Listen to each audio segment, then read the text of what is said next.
आप सभी का नमस्कार। स्वागत है आज के एक अत्यंत ही महत्वपूर्ण संवाददाता सम्मेलन में। हमारे साथ उपस्थित हैं भारतीय जनता पार्टी के वरिष्ठ नेता, senior national spokesperson, member of parliament doctor Sambit Patra ji. मैं आग्रह करूंगा आप आज के प्रेस कॉन्फ्रेंस को संबोधित करें। संबित जी।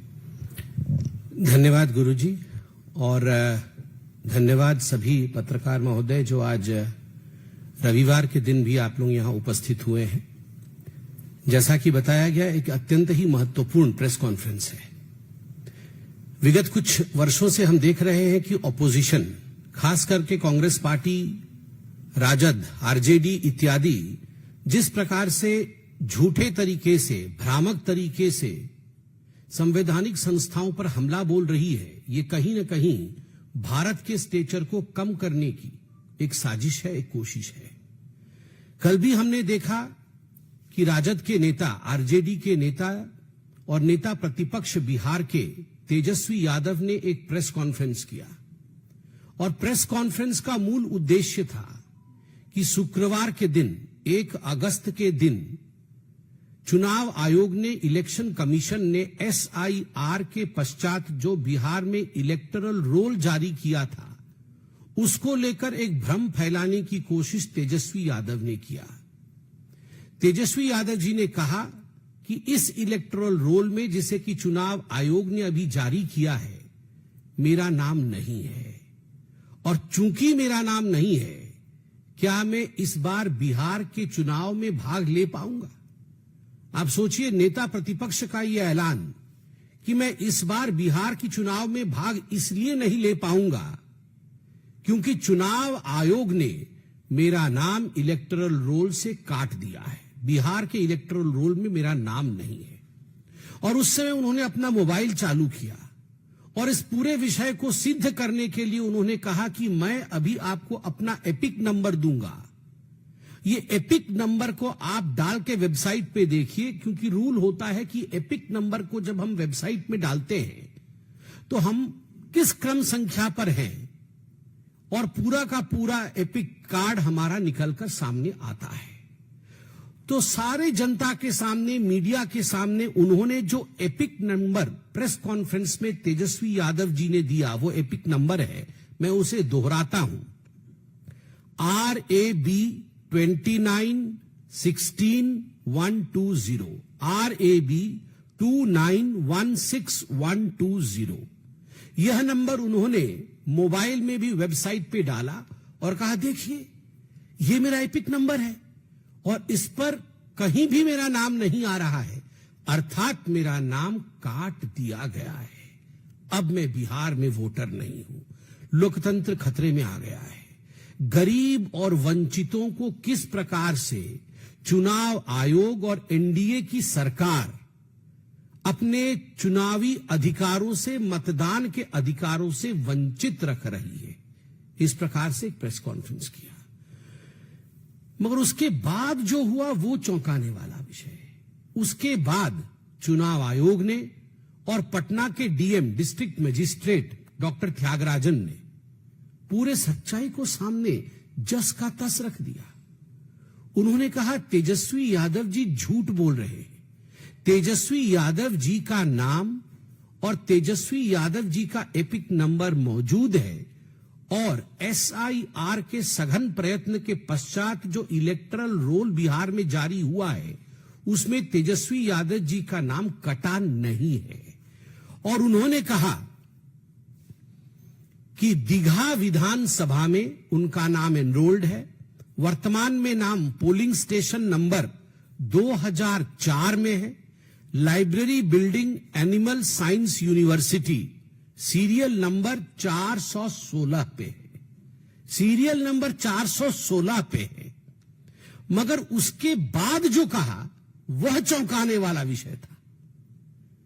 चुनाव आयोग ने कहा, जो एपिक नंबर डालने से तेजस्वी यादव जी का यह पूरा का पूरा पर्ची सामने निकल कर आता है और 416 क्रमांक पे वह वोटर लिस्ट पे मौजूद है, वह एपिक नंबर वही एपिक नंबर है जो उन्होंने 2020 के अपने हलफनामे में नॉमिनेशन के अपने एफिडेविट में डाला था और उसी एपिक नंबर के आधार पर 2020 का पिछला विधानसभा का चुनाव भी लड़ा था। और वो एपिक नंबर है, मैं पढ़ देता हूं, RAB 0456228, RAB 0456228। ये 2 एपिक नंबर हो गए हैं। एक एपिक नंबर जो तेजस्वी यादव जी ने पढ़ा, मोबाइल से पढ़ा, बकायदा अपने वोटर आईडी कार्ड से पढ़ा, और वो एपिक नंबर है RAB 2916120। और एक चुनाव आयोग ने पढ़ा और एक पहले तेजस्वी यादव ने अपने ही हलफनामे में भरा हुआ था 2020 में। 2015 से 2025 तक वही उनका एपिक नंबर था और वो नंबर था RAB 0456228। आप बताइए, ये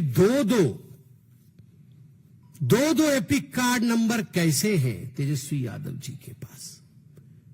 क्या तेजस्वी यादव के पास 2 वोटर आईडी कार्ड थे? क्या तेजस्वी यादव जी के पास, मैं कैमरे में नजर मिलाकर, मुझे पता है तेजस्वी जी आप टीवी देख रहे हैं, और मुझे यह भी पता है बगल में राहुल गांधी जी बैठे होंगे एटम बॉम्ब लिए हुए, आप दोनों बैठे हुए हैं, मैं दोनों से निगाह मिला के पूछ रहा हूं, क्या तेजस्वी यादव जी आपके पास 2 वोटर आईडी कार्ड है? ये जघन्य अपराध, ये भारत के लोकतंत्र और चुनाव आयोग के साथ खिलवाड़ किसने किया है? मैं तो आज पूछना चाहता हूं, सुबह इतनी काली है, सुबह इतनी काली है तो रात का आलम क्या होगा? सर्वोच्च नेता के हैं 2 एपिक कार्ड तो कार्यकर्ता का हाल क्या होगा? सुबह इतनी काली है तो रात का आलम क्या होगा? सर्वोच्च नेता के हैं 2 एपिक कार्ड तो कार्यकर्ता का हाल क्या होगा? क्या इसीलिए ये SIR से डरते हैं? जब इनके सर्वोच्च नेता टीवी पर आकर दिखा रहे हैं कि देखो मेरे 2 एपिक कार्ड नंबर हैं, तो सोचिए आरजेडी के, कांग्रेस के ये तमाम लोग जो आदी हो गए थे बूथ लूटने के, जो तमाम लोग आदी हो गए थे गुंडागर्दी के आधार पर वोट पाने के और चुनाव जीतने के, क्या इन्होंने ये 2 वोटर कार्ड, फर्जी वोटर कार्ड इत्यादि बना करके जो रखा हुआ था, कहीं उनके पूरे खेल पे पानी तो नहीं फिर गया है? आज ये सवाल हिंदुस्तान उनसे पूछता है। अब कुछ तस्वीरों के माध्यम से और हलफनामों के माध्यम से मैं यहां सत्य आपको दिखाने वाला हूं। ये मैं 2 आपको दिखा रहा हूं जो इलेक्टरल रोल में एनरोलमेंट होता है और जिसमें एपिक कार्ड नंबर होता है। ये 2020 का आप इलेक्टोरल रोल बिहार का देख सकते हैं, और 2020 में भी विधानसभा के चुनाव हुए थे। 2020 में भी आपके तेजस्वी यादव जी चुनाव लड़े थे, विधायक बने थे। 2025 का भी आप देख सकते हैं इलेक्टोरल रोल, जिसमें अभी जो जारी हुआ है, दोनों में इस कोने पे आप एपिक कार्ड नंबर देख सकते हैं। आप देखिए 2020 और 2025 का एपिक कार्ड नंबर एक ही है, और वो एपिक कार्ड नंबर जैसे मैंने पढ़ा RAB 0456228। एपिक कार्ड नंबर जो होता है वो 10 डिजिट नंबर होता है, उसमें लेटर्स और नंबर मिलके 10 की संख्या होनी चाहिए। ये 10 की संख्या है। Election photo identity card number, epic का अर्थ होता है election photo identity card number, और वो नंबर आप दोनों में देख सकते हैं, 20 और 25 में एक ही है। किंतु तेजस्वी यादव जी ने एक नया नंबर अपने ही वोटर कार्ड का दिखाया, और जो दिखाया वह भी हम साथ लेके आए हैं, वह भी आपको अभी हम दिखाने वाले हैं। आप बताइए कि किस प्रकार की धांधली यहां चल रही है। इसके साथ साथ मैं हलफनामा भी पढ़ना चाहूंगा। पहले हलफनामा पढ़ूंगा, फिर आपको यह तस्वीर है, जिस तस्वीर में अलग एपिक नंबर था, जिसका नंबर है RAB29161120, जो गलत नंबर बताया गया था कल प्रेस कॉन्फ्रेंस में, जो बताया गया था वो वोटर आईडी कार्ड देखिए आप। तो 2 वोटर आईडी कार्ड हैं, एक वोटर आईडी कार्ड जो मैंने आपको दिखाया और वह एपिक कार्ड के साथ यह है, और दूसरा वाला यह है जिसमें दूसरे एपिक कार्ड नंबर का जिक्र कल तेजस्वी जी कर रहे थे। यह है तेजस्वी यादव की हकीकत। इसमें से सच कौन, इसमें से झूठ कौन? तेजस्वी यादव 2 जगह वोट डालते थे, आप सोचिए तो इनके कार्यकर्ता क्या करते होंगे। और ये जो तिलमिलाहट है, ये इसी कारण से तिलमिलाहट है। 2015 और 2020 दोनों के चुनाव के हलफनामे, नॉमिनेशन पेपर और एफिडेविट में लेके आया हूं। मैं 2020 को, क्योंकि बहुत कम समय के अंदर हमें इसे समाप्त भी करना है, मैं 2020 का हलफनामा पढ़ देता हूं। आप देख लीजिए अच्छे से, यह हलफनामा है। मैंने इसको दूसरे पेज में अच्छे से टाइप कराया है ताकि मैं बिना चश्मे के भी अच्छे से पढ़ सकूं, इसमें कोई संदेह मत रखिए। ये जो लिखा हुआ है मैं इसको अच्छे से पढ़ सकूं, इसलिए सेकंड पेज में टाइप किया है मैंने बड़े से। 2020 का हलफनामा। मैं विधानसभा के निर्वाचन के लिए 128 राघोपुर विधानसभा निर्वाचन क्षेत्र से अभ्यर्थी के रूप में निम्नलिखित को नाम निर्दिष्ट करता हूं। अभ्यर्थी का नाम तेजस्वी प्रसाद यादव, पिता का नाम लालू प्रसाद, उनका डाक का पता 208 कौटिल्य नगर, MP MLA colony, post BV college, जिला पटना। उसका नाम 181 दीघा सामान्य, ये सीट का नाम है, 181 दीघा सामान्य। विधानसभा निर्वाचन क्षेत्र की निर्वाचक नामावली के भाग संख्या 160 में क्रम संख्या 511 पर प्रविष्ट है। आप देखिए, क्रम संख्या 511 पर भाग संख्या 160 पर प्रविष्ट है।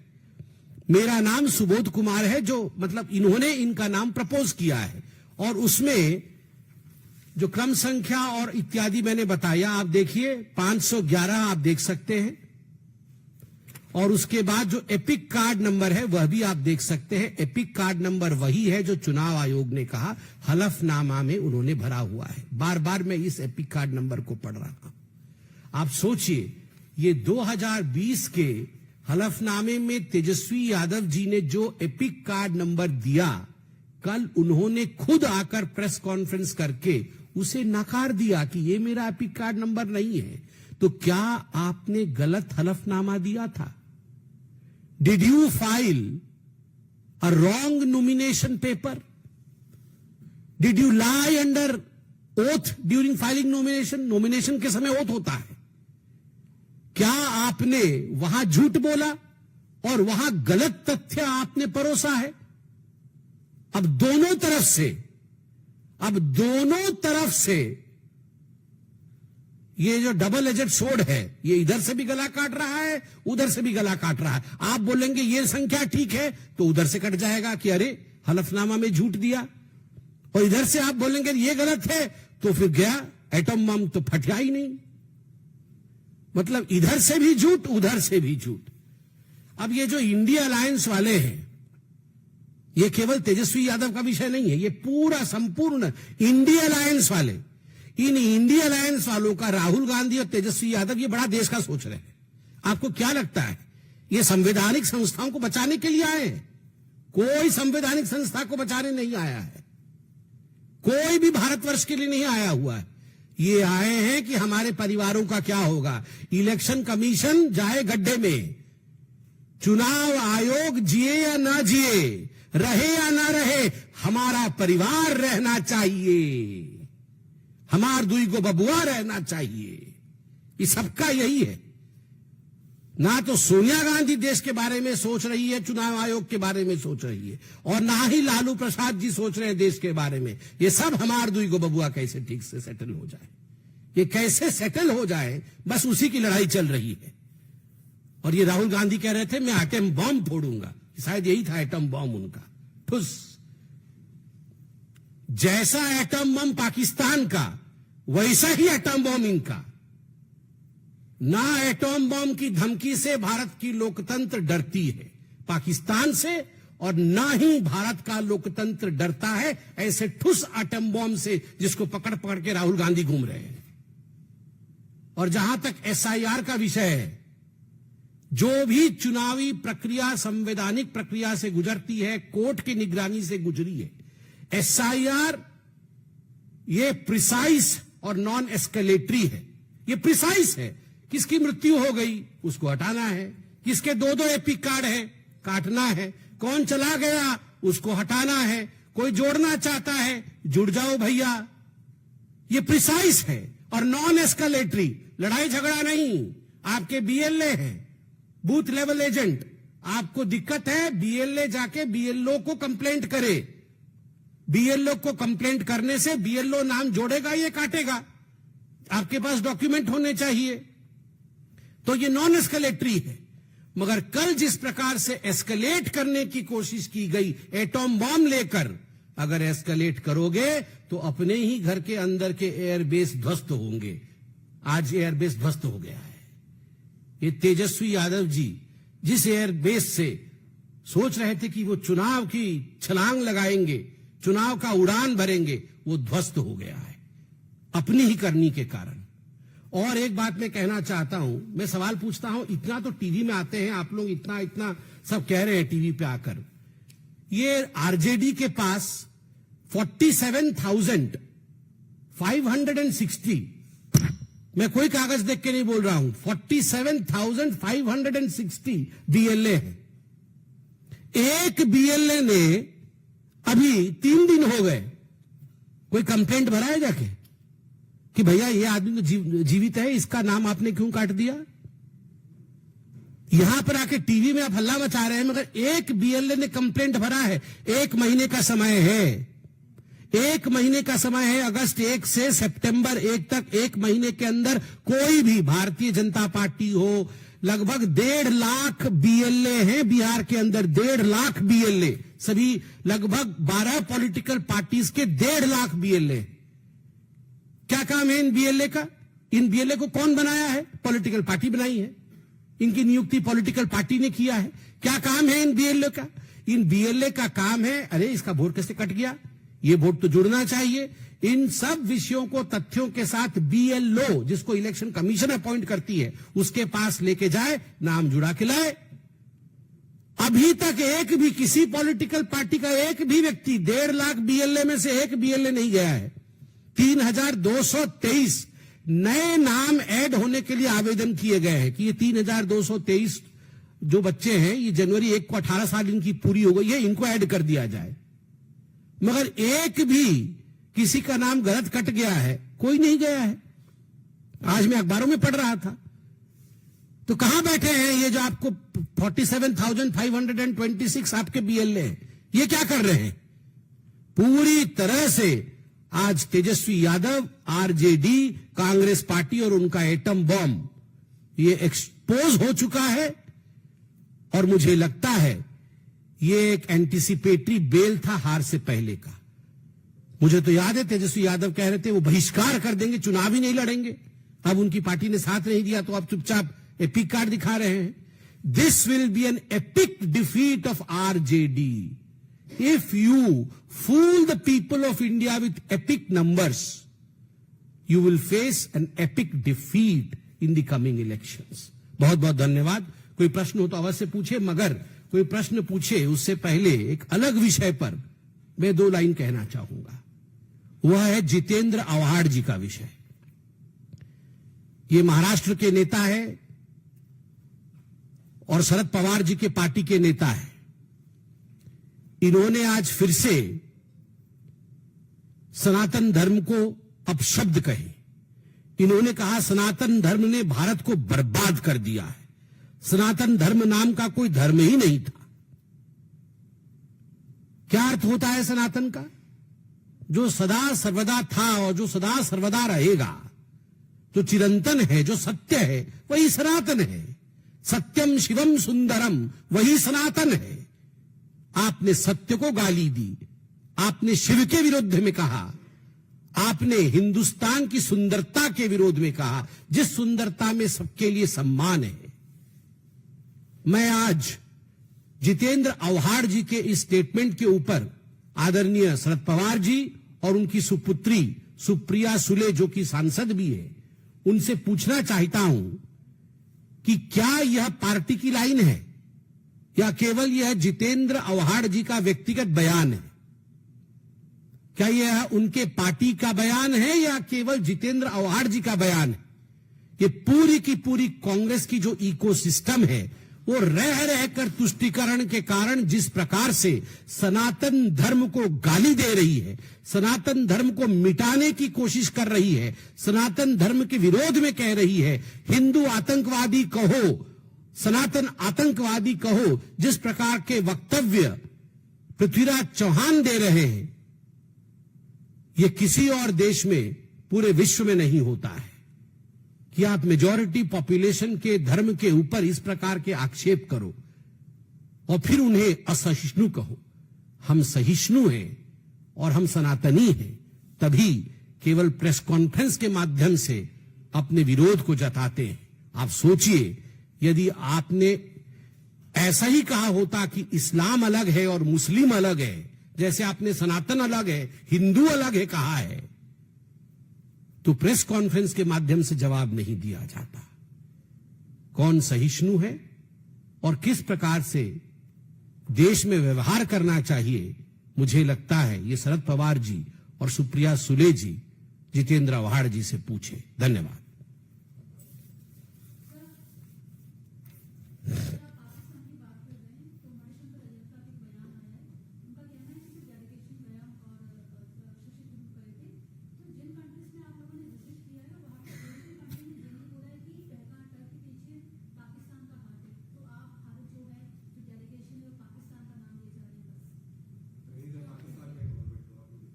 क्या बोल रहे हैं? पाकिस्तान के गवर्नमेंट ने कहा कि हो रहा है कि दुनिया भर का कोई देश तो बन नहीं रहा है। अच्छा, तो इसमें कोई नई बात नहीं है। मणिशंकर अय्यर जी पूछ रहे हैं कि पाकिस्तान का इन्वॉल्वमेंट पहलगाम में प्रूव नहीं हो रहा है, तो आज के अखबारें पढ़ें। आज के अखबार में छपा है कि एक आतंकी जो ऑपरेशन महादेव में मारा गया, जो LET से संबंध रखता था, लश्कर तैयबा से, उसका नमाजे जनाजा, बॉडी तो यहां रह गया, मगर उसके बॉडी के एब्सेंस में, उस टर्म को मैं इस्लाम में क्या कहा जाता है मैं भूल रहा हूं, मगर वो उस प्रकार का नमाज उसके गांव में POK में हुआ, जिसमें तमाम लोग वहां के आए थे, LET के कमांडर भी आए थे, मगर गांव के लोगों ने कहा देखो तुम लोगों ने, ये ISI वालों ने और पाकिस्तान के कुछ जो आर्मी के अफसरान हैं, आप लोगों ने हमारे बच्चों को किस प्रकार से आतंकी बनाया, उसकी खामियाजा हमें भुगतना पड़ रहा है। यह आज अखबारों में छपा हुआ है। कि मणिशंकर अय्यर तो सुबह सुबह अखबार पढ़ते ही हैं, मगर मणिशंकर अय्यर जी की आदत है कि ये पाकिस्तान के पक्ष में बोलेंगे ही बोलेंगे, बोलेंगे ही बोलेंगे। हमें मोदी को हटाना है। पाकिस्तान में जाके किसने बोला था? ये मणिशंकर अय्यर जी ने बोला था। उल्टे वो एंकर चौक गया था, वो एंकर चौक के बोले हम कैसे हटाएंगे, तो बोले अरे अरे हम मिलके हटाएंगे ना।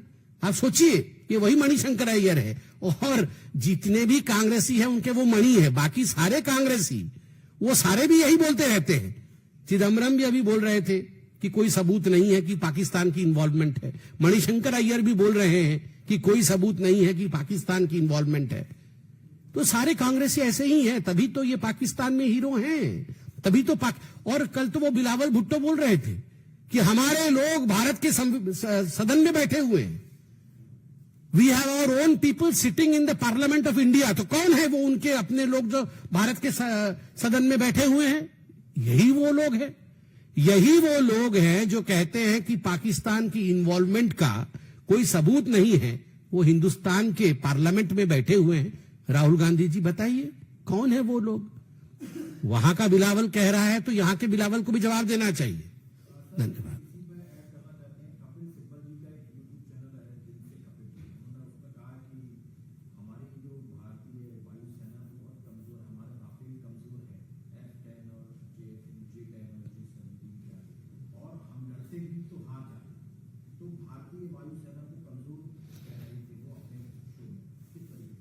नहीं, आपने क्या बताया? कपिल सिब्बल जी के यूट्यूब का नाम क्या है? दिल से पाकिस्तानी क्या? दिल से कपिल, अच्छा। ये कपिल सिब्बल जी के यूट्यूब का नाम तो मैंने सोचा कि दिल से पाकिस्तानी ऐसा है करके। आपने अभी से ठीक कर दिया कि दिल से कपिल है।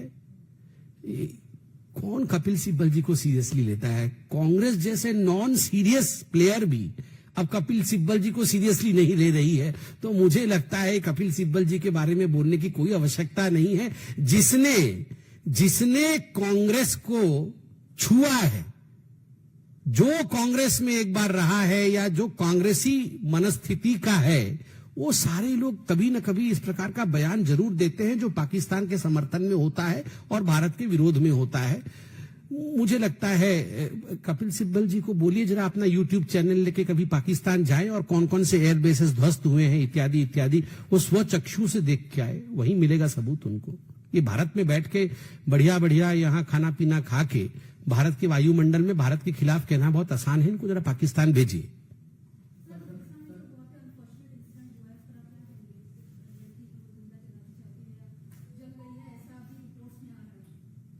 उस पे इन्वेस्टिगेशन अभी कंप्लीट होगा, पूरी जानकारी सामने आएगी।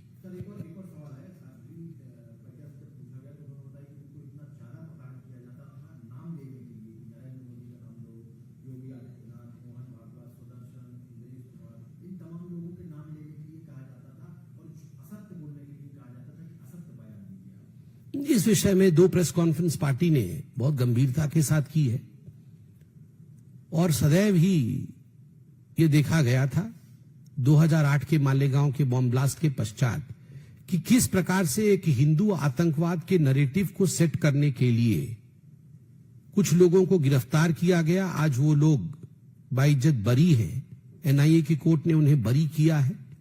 तो स्वाभाविक रूप से बहुत सारे लोगों के नाम को लेने के लिए प्रताड़ित भी किया गया था। इन सारे लोगों को, 7 लोगों को प्रताड़ित किया गया था। उसके विषय में हमने बारंबार कहा है और उसका नतीजा रहा कि हिंदुस्तान की जनता ने कांग्रेस पार्टी को आज सत्ता से बाहर किया है, क्योंकि कांग्रेस पार्टी की यही तुष्टीकरण की राजनीति, जिसमें सनातन और हिंदू धर्म को कहीं न कहीं नीचे दिखाना, हिंदू आतंकवाद के संवाद को स्थापित करना पूरे विश्व में, ये राहुल गांधी से लेकर सोनिया गांधी से लेकर तमाम नेताओं में है। और अंत में सत्यमेव जयते ही होता है, सत्य की जीत हुई है। धन्यवाद। आपका बहुत बहुत आभार, बहुत बहुत धन्यवाद।